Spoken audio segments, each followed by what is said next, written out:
Chers élèves, bienvenue dans cette séance que nous allons consacrer à une activité de lecture de l'acte premier, scène première du bourgeois gentilhomme. Alors prenez votre pièce et lisez cette scène. C'est bon? Vous l'avez fait? Très bien. Alors essayez maintenant de situer le passage. Donc, vous avez situé votre passage. Maintenant, nous allons ensemble rédiger cette situation. Alors, la situation du passage. Donc, il s'agit d'une scène d'exposition. Une scène d'exposition, c'est une scène qui se trouve au début de la comédie-ballet.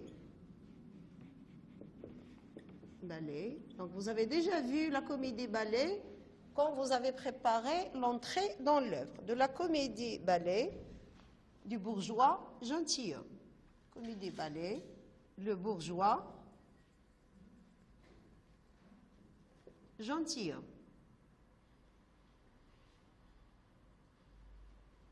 Alors, cette comédie-ballet, le bourgeois gentilhomme, écrite par Molière et représentée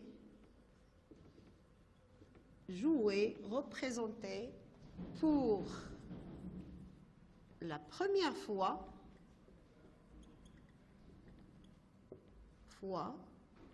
en 1670. On est au XVIIe siècle. Donc, prenez cette mise en situation et passons maintenant à l'analyse de cette scène. Maintenant, nous allons définir la fonction d'une scène d'exposition. Alors, comme vous le constatez, une scène d'exposition a une double fonction. D'abord, il doit donner les renseignements destinés à la compréhension de la pièce. Alors, ces informations ou ces renseignements, c'est les personnages, le lieu où se passe l'action, le temps, l'intrigue et le ton de la pièce. Est-ce que ça va faire rire, ça va faire pleurer ou autre chose? Mais tout ceci en suscitant l'intérêt du lecteur. Alors, Molière parvient-il à susciter l'intérêt du lecteur dans ce passage? C'est ce que nous allons découvrir ensemble en analysant le passage. Alors, la scène se passe où? C'est dans la maison de M. Jourdain. Regardez la première didascalie, qui compose sur une table un air que le bourgeois a demandé pour une sérénade. Donc, on est dans la maison de M. Jourdain, le bourgeois. Qui sont ces personnages qui sont présents? Alors, regardez, c'est le maître de musique et le maître à danser. De quoi parle-t-il? Ou de qui parle-t-il? Il parle de M. Jourdain. Est-ce que M. Jourdain est présent sur scène? Non. On parle de lui à la troisième personne. Alors regardez, dans la réplique de maître de musique, la première réplique, il vous reposez là en attendant qu'il vienne. Dans une autre réplique de maître de musique, vous allez l'entendre avec le dialogue. Quand il viendra, il ne tardera guère. Donc, la dernière réplique de maître à danser, le voilà qui vient. Donc, le maître à danser annonce que le bourgeois est en train de les rejoindre pour parler de cette sérénade et aussi d'autres choses qu'il a demandé à ces deux maîtres de lui préparer. Alors, comment le maître de musique et le maître à danser trouvent M. Jourdain? Quel est leur point de vue concernant M. Jourdain? Alors regardez dans les répliques de chacun. Donc pour maître de musique, il a dit, nous avons trouvé ici un homme, comme il nous le faut à tous deux. Ceux n'osaient une douce rente. Donc ça veut dire que M. Jourdain représente pour les deux maîtres une source d'argent, pour gagner de l'argent. Alors plus loin, regardez.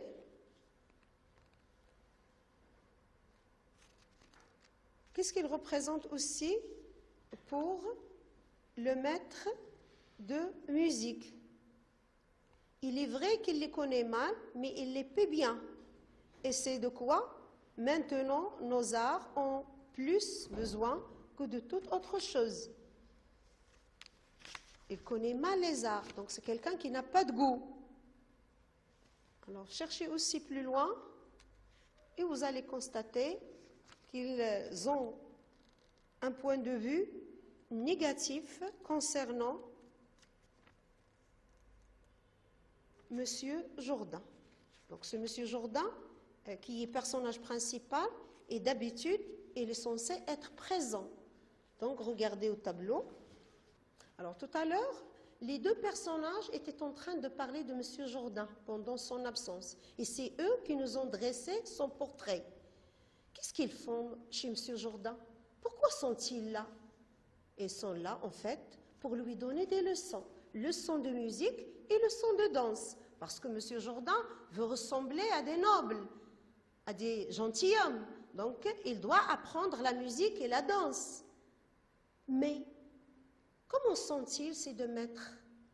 Sont-ils intéressés par M. Jourdain ou par son argent? C'est ce que nous allons voir. Alors, on a ici deux maîtres artistes qui sont partagés entre argent et art. Le premier, le maître de musique est intéressé par l'argent de M. Jourdain. Il dit qu'il est vrai qu'il les connaît mal, mais il les paie bien. Il connaît mal l'art, mais il est capable de payer ses leçons. C'est pour cela qu'il s'intéresse à lui. Contrairement à un maître à danser, il est peu idéaliste. C'est vrai, à la fin, il va accepter l'argent de M. Jourdain, mais il trouve un supplice assez fâcheux de se produire à des sots, comme M. Jourdain.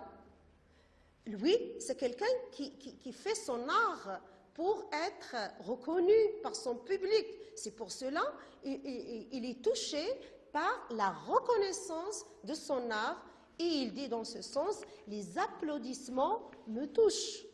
Donc, qu'est-ce qu'on peut constater? Qu'on a ici deux portraits opposés. L'un aime l'argent, l'autre, il est un peu idéaliste.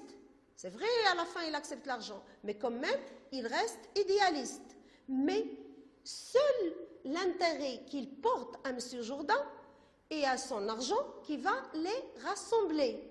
Et c'est ce qui va créer le comique dans la scène. Donc on a deux types de comiques. Le comique de situation, c'est ce contraste entre le langage précieux de maître à danser lorsqu'il parle de son art et celui de maître de musique lorsqu'il s'intéresse à l'argent. Donc il est un peu réaliste et il parle de l'importance de l'argent pour lui. Mais ce qui, bien sûr, va faire rire le public ou le lecteur, c'est ce décalage entre un langage précieux et un langage réaliste, presque terre à terre. Chers élèves, bonjour. Bienvenue dans cette activité de langue qui va porter sur les pronoms relatifs. Alors, observons ensemble ce corpus. Oui, c'est un air pour une sérénade que je lui ai fait composer ici. Ne m'en parlez point à travailler pour des personnes qui soient capables de sentir les délicatesses d'un art. C'est un homme, à la vérité, dont les lumières sont petites. Alors, comme vous le constatez, ce sont trois phrases qu'on a relevées dans le premier passage que nous avons étudié dans l'activité de lecture, le bourgeois gentilhomme, acte premier, scène première. Alors, observez bien ces phrases. Qu'est-ce que vous constatez? Dans la première phrase, on a employé le pronom relatif simple « que ». Dans la deuxième phrase, on a remplacé le pronom relatif simple « qui ». Et dans la troisième, on a utilisé « dans ». Alors, quel est le rôle de « que », « qui » et « dans ces phrases? Alors, regardez. Oui, c'est un air pour une sérénade que je lui ai fait composer. En fait, cette phrase est le résultat de deux phrases indépendantes. Oui, c'est un air pour une sérénade. Je lui ai fait composer ici cet air pour une sérénade. Donc, pour éviter la répétition, on a remplacé le mot qui se répète ou toute cette phrase qui se répète, c'est un air pour une sérénade, par que. Alors, quelle est la fonction de cette phrase ou de cette expression qui est remplacée par que? Je lui ai fait composer cet air pour une sérénade à la fonction COD.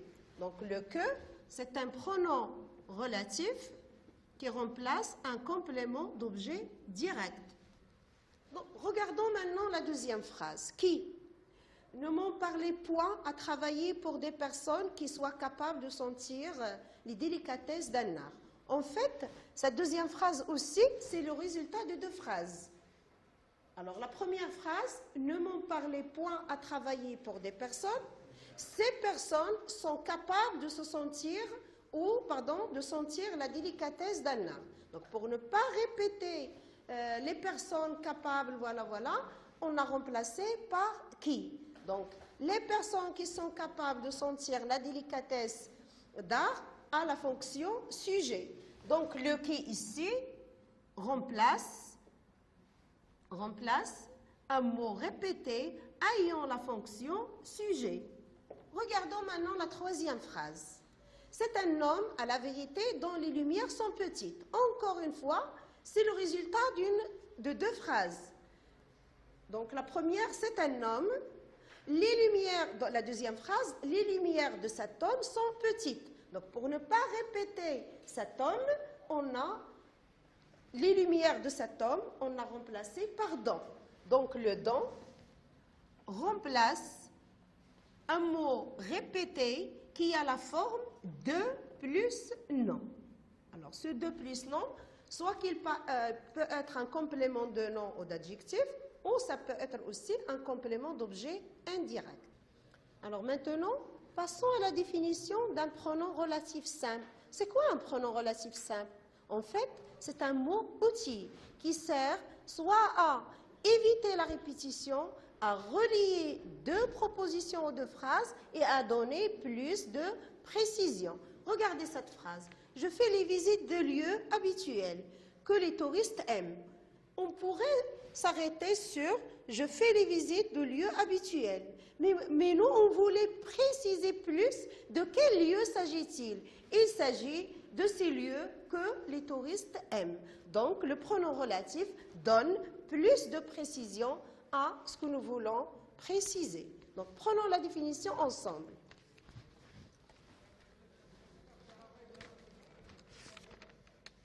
Donc, un pronom relatif, définition, un pronom relatif, et bien sûr, ici, on parle des pronoms relatifs simples, sert à relier deux phrases ou deux propositions. Deux phrases et à ne pas répéter, un nom ou un pronom. Un nom ou un pronom. En donnant plus de précision. Chers élèves, passons maintenant à un exercice d'application. Lisons la consigne. complété par le nom relatif qui convient. Qui, que, dont, avec qui. Alors la première phrase, voilà les amis, j'ai rencontré hier. La deuxième phrase, vous avez trouvé un hôtel, vous plaît. Troisième phrase, je suis un guide, vous pouvez discuter. La quatrième et la dernière phrase, nous allons assister à ce spectacle, je vous ai parlé. Prenez votre temps, complétez l'exercice. Ça y est, vous avez fait l'exercice très bien. Corrigeons-le ensemble. Donc, voilà les amis que j'ai rencontrés hier. Pourquoi le que? Parce que j'ai rencontré les amis, donc le mot ami a la fonction complément d'objet, donc je le remplace par que. Vous avez trouvé un hôtel qui vous plaît. Alors l'hôtel vous plaît. Donc l'hôtel a la fonction sujet, on l'a remplacé par qui? Passons à la troisième phrase. Je suis un guide avec qui vous pouvez discuter, parce qu'on discute avec une personne. La dernière phrase, nous allons assister à ce spectacle dont je vous ai parlé. Donc, je vous ai parlé du spectacle. Donc, on a deux plus non. C'est pour cela qu'on a remplacé pardon. Merci pour votre attention.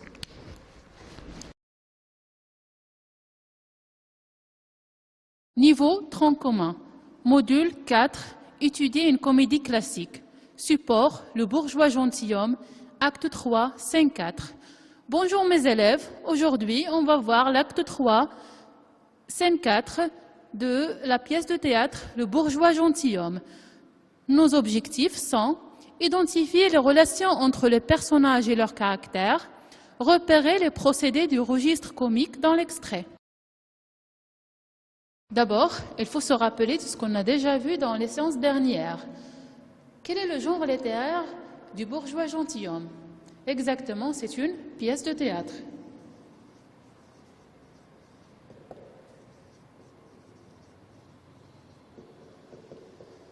Quel en est l'auteur?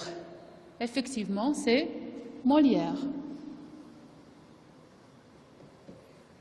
Quelle est la forme du texte du bourgeois gentilhomme? La forme du texte, c'est un dialogue en prose.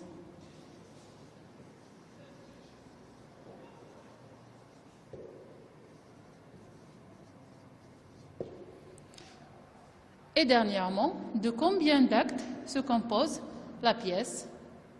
Exactement, la pièce se compose de 5 actes et un ballet.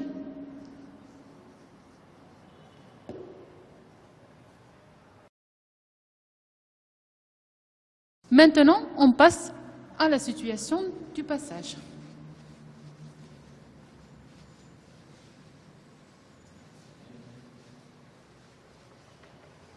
Madame Jourdain est-elle satisfaite de la vanité de son mari? Effectivement, Madame Jourdain n'est pas satisfaite de la vanité de son mari. Comment est le comportement de Monsieur Jourdain alors? Son comportement est ridicule. Alors, ce qu'on a dit, Madame Jourdain, Madame Jourdain,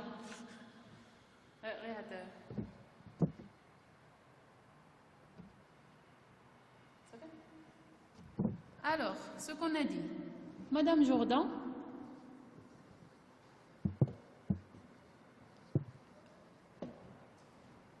n'est pas satisfaite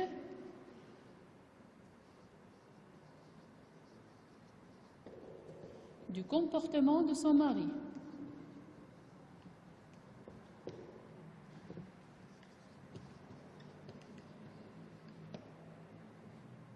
Ainsi,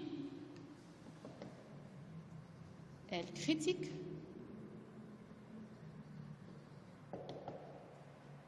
son comportement ridicule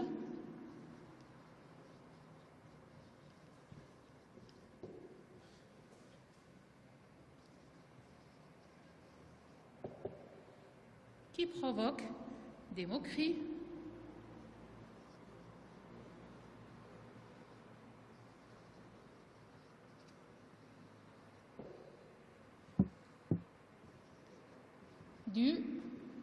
voisinage. Je répète, Madame Jourdan n'est pas satisfaite du comportement de son mari. Ainsi, elle critique son comportement ridicule qui provoque les moqueries du voisinage. Voilà.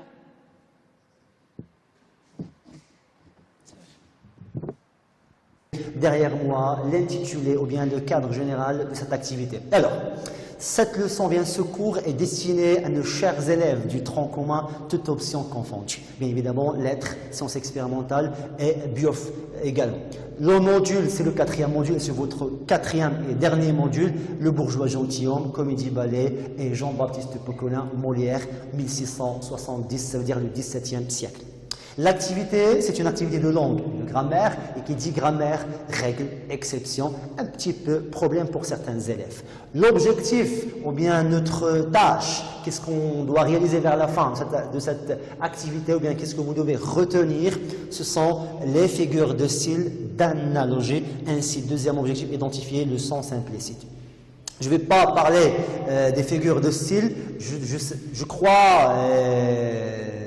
je suis sûr que pas mal d'élèves parmi vous ont déjà eu l'occasion d'entendre les figures de style, mais à travers le support que je vous ai préparé, on va parler davantage et on va définir qu'est-ce qu'une figure et ça veut dire quoi, analogie. Le sens, le deuxième sens, le sens implicite, également, c'est un objectif qu'on va un petit peu l'atteindre à travers l'analyse, à travers, si vous voulez, le scanner de ce petit support que je vous ai préparé. Alors, maintenant, la première question qui se pose, qui dit figure de style, automatiquement des littératures. Et puisque vous avez une pièce de théâtre, on ne peut pas parler d'un support littéraire sans évoquer les figures de style. Déjà, vous avez figure, ça veut dire image, et style, ça veut dire la manière avec laquelle on écrit, et même ça rentre dans une autre spécialité, à savoir la stylistique. Alors, pour plus et davantage d'explications, regardons ensemble, observons le premier support. 1. Alors, on va essayer de lire ensemble ce qui est déjà écrit au tableau et au fur et à mesure, on va voir exactement les indices qui peuvent nous aider à trouver l'objectif. Alors, Coviel est rusé comme un renard. Ou bien, Coviel est rusé tel un renard.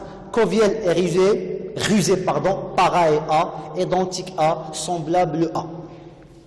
Le sens implicite, ça veut dire quoi le sens implicite? Chers élèves, et c'est qu'on vous remarquez, Coviel, nous avons deux parties. Nous avons Coviel et nous avons le renard.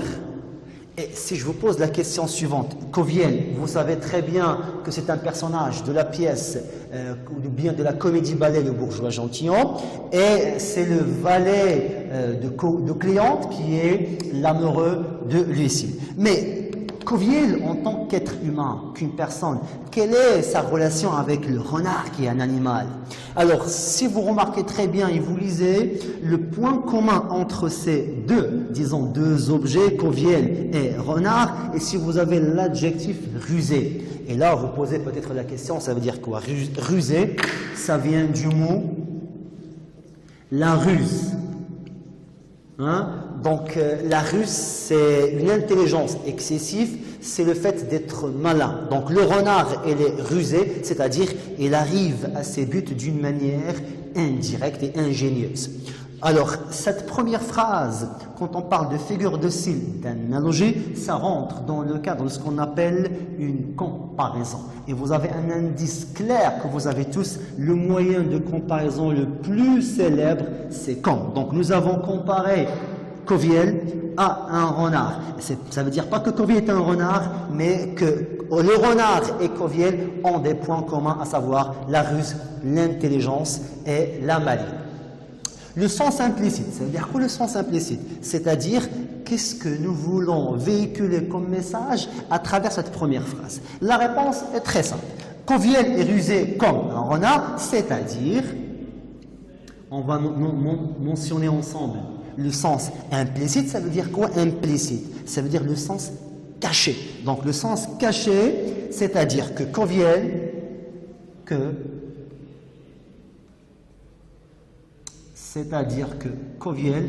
est une personne intelligente.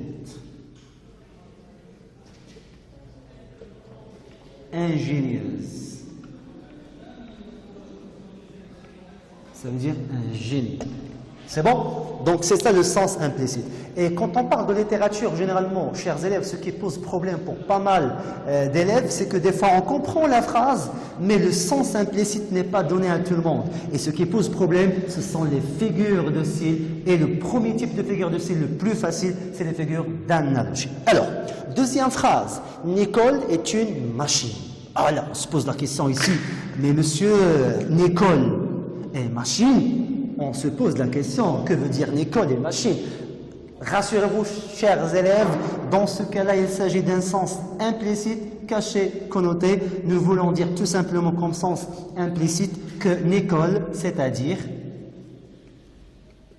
que Nicole, machine, synonyme de quoi? Tout simplement d'un travail dur. C'est-à-dire que, on ajoute ici, que Nicole travaille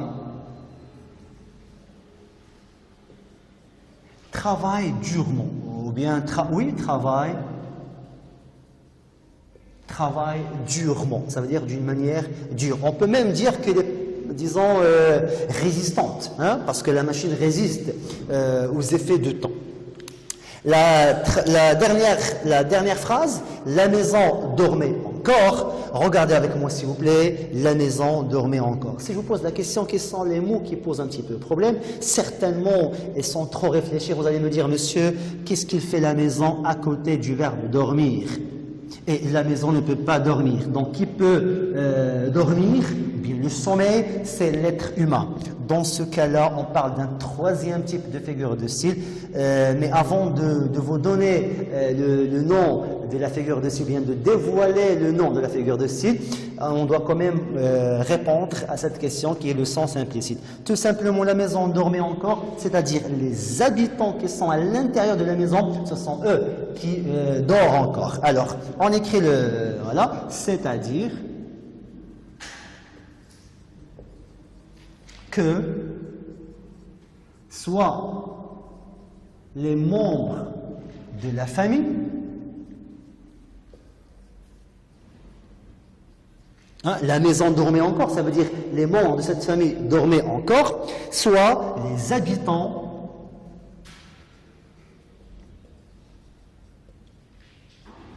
de cette maison dorment encore, ou bien dormait encore. On va employer l'imparfait, dormait encore. Dormait encore.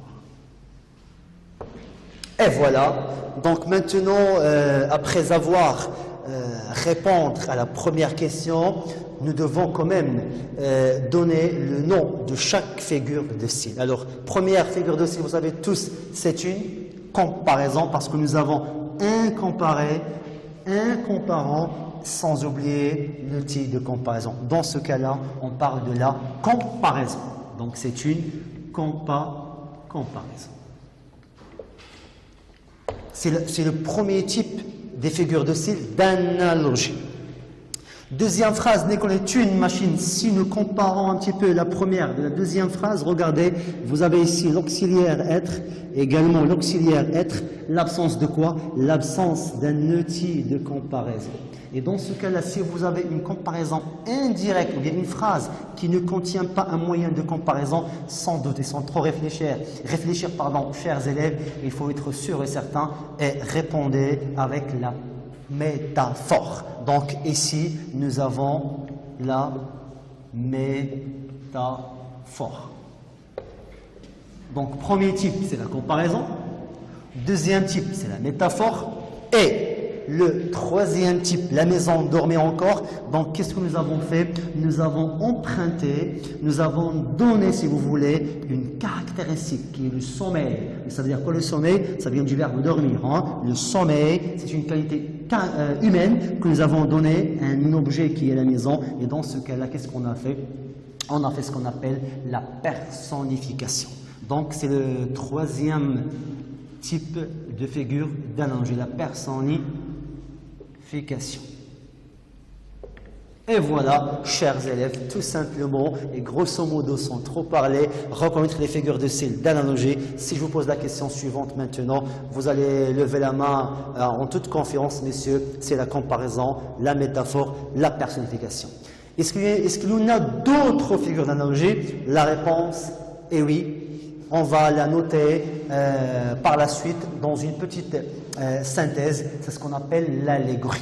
Alors, je vous invite à faire des recherches sur cette allégorie. C'est un processus de symbolisation. Mais n'oubliez pas que quand on dit figure de style d'analogie, il faut mentionner 4 types de figures de style. La comparaison, la métaphore et la personnification. Maintenant, après avoir analysé ce premier support, nous allons passer pour écrire une petite synthèse sous forme d'une règle à retenir. Alors, maintenant, chers élèves, après avoir détaillé et analysé le support numéro 1, qui contient 3 phrases simples et faciles à comprendre, nous avons relevé 3 types de figures de style d'analogie, à savoir la comparaison, la métaphore et la personnification. Maintenant, on va passer pour l'essentiel à retenir, c'est-à-dire la règle qu'il faut mémoriser, et la suivante. La première des choses, c'est le mot analogie. C'est-à-dire que l'analogie, c'est un rapport de similitude, ça vient du verbe similaire. On dit par exemple ce marqueur-là, on dit ce marqueur-là est similaire à celui-là, ça veut dire qu'il y a des ressemblances, il est identique à. Donc similitude ou bien ressemblance entre 2 éléments. Ça peut être objet, comme ça peut être des personnes. On dit par exemple sa manière de parler ressemble à la manière de parler de ma cousine, par exemple. Le sens implicite, c'est-à-dire quoi l'implicite? On dit d'une manière. Implicite, ça veut dire caché. C'est un sens qui n'est pas exprimé clairement et que le lecteur doit identifier, comprendre selon sa capacité et selon ses représentations, bien sa propre interprétation. Alors, un sens implicite, je répète, c'est un sens généralement qu'on trouve dans tous les textes littéraires et que vous devez, chers élèves, en tant que lecteur, et évidemment en se basant sur le contexte, vous devez déchiffrer, comprendre et relever ce petit sens qui est généralement caché.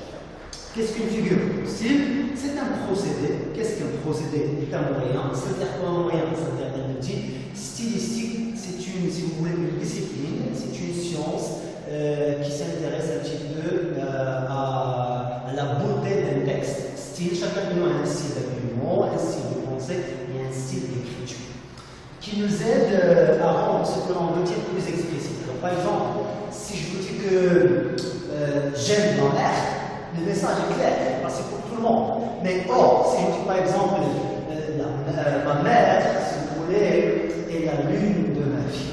Regardez, j'ai comparé la lune, j'ai comparé ma mère à la lune, ça veut dire la lune c'est quelque chose qui est très grand, c'est quelque chose qui est belle. Donc les figures de style nous aident à bien s'exprimer, si vous voulez, à frapper l'interlocuteur. Maintenant, la deuxième partie de l'essentiel à retenir, c'est la définition de qu'est-ce que la comparaison, bien qu'est-ce que la métaphore. Facilement et rapidement, les figures d'analogie sont 1. La comparaison. Qu'est-ce que la comparaison? C'est un moyen stylistique, comme je viens d'expliquer, qui consiste à comparer 2 éléments à l'aide d'un moyen de comparaison. C'est obligatoire, comme nous avons vu dans le premier support, soit à l'aide de semblable A, ressemble à, et ainsi de suite. La métaphore, c'est une comparaison indienne, moi je l'appelle, mais sincèrement, c'est la voisine, c'est la cousine de la comparaison, sauf que la seule différence, c'est que les deux, ce sont des comparaisons, sauf que la métaphore, sans le type, alors on a une comparaison indirecte, sans outil, on peut effacer même, sans outil de comparaison. Donc je répète, une comparaison indirecte, sans outil de comparaison. La personnification, c'est le fait de donner, d'attribuer des caractéristiques humaines, timidité, courage, volonté, à un objet ou un animal ou autre chose. Comme le troisième exemple, la maison dormait en entre. Alors, chers élèves, c'était le cours d'aujourd'hui, la séance de grammaire réservée pour vous, mais je compte sur vous pour faire des exercices chez vous, à la maison, en se basant sur le 4e module, essayer de relever des comparaisons, des métaphores, sans oublier la personnification.